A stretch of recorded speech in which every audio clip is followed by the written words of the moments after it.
In the ancient chronicles, it is written that there was once a powerful king in Herat named Shamiran, a descendant of Jamshid.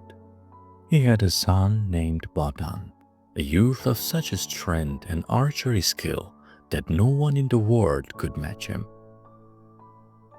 One day, while the king and his court were seated on a high balcony, a mythical Huma bird flew toward them, crying out in distress. It landed a short distance from the throne. Looking closely, the king saw a snake coiled tightly around the bird's neck, its fangs ready to strike. "Who among you can save this noble bird?" the king cried. Batan stepped forward. "That is a task for me, father."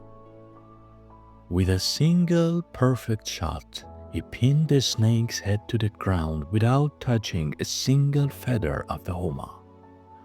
The bird, now free, circled for a moment in the air and then vanished into the sky.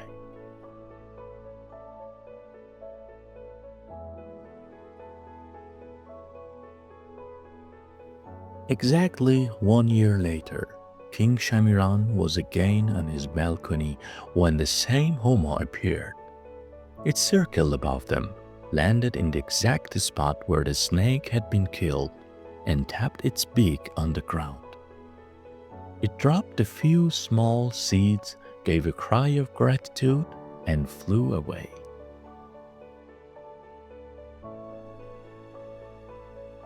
"The Huma has returned to offer us a gift in compensation for its life," the king said. He commanded the seeds be brought to him and consulted his wisest sages. They agreed these must be planted and guarded with great care to see what nature intends for them. The king gave the seeds to his gardener, ordering him to build a fence to keep out animals and birds.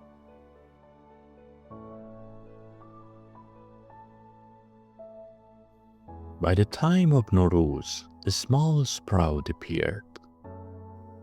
Over time, it grew into a lush vine with leaves and clusters unlike anything they had ever seen. By autumn, the fruit had turned from green to a deep shimmering black, glowing like polished jet. The king and his sages marveled at it, but they were afraid to taste it, fearing it might be a beautiful poison. They decided to test the fruit's juice. They squeezed the grapes into a vat and watched as it began to bubble and boil on its own without any fire. Once the liquid settled and became as clear and red as a ruby, the king summoned the prisoner who had been sentenced to death. "Drink this," they commanded. The man took a cup. He made a face at the bitterness. "Would you like another?" they asked. "Yes," he replied. After the second cup, he began to sing and dance. His fear of the king vanished. He laughed and said, "Give me a third, and then you may do with me as you wish, for men are born to die anyway." After the third cup, he fell into a deep, peaceful sleep.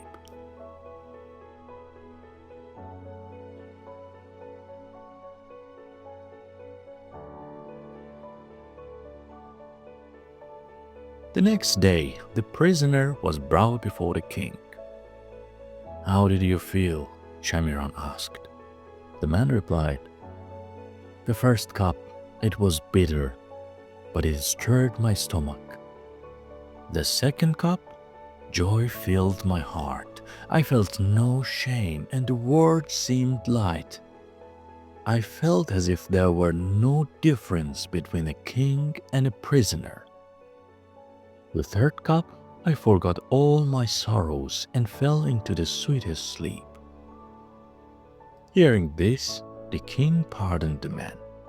The sages declared that no food or fruit possessed such a transformative power, capable of turning grief into joy and fear into courage.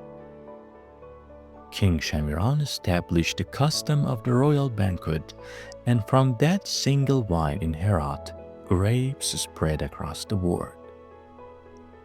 To this day, it is said that Herat grows over 100 varieties of grapes, more than any other land.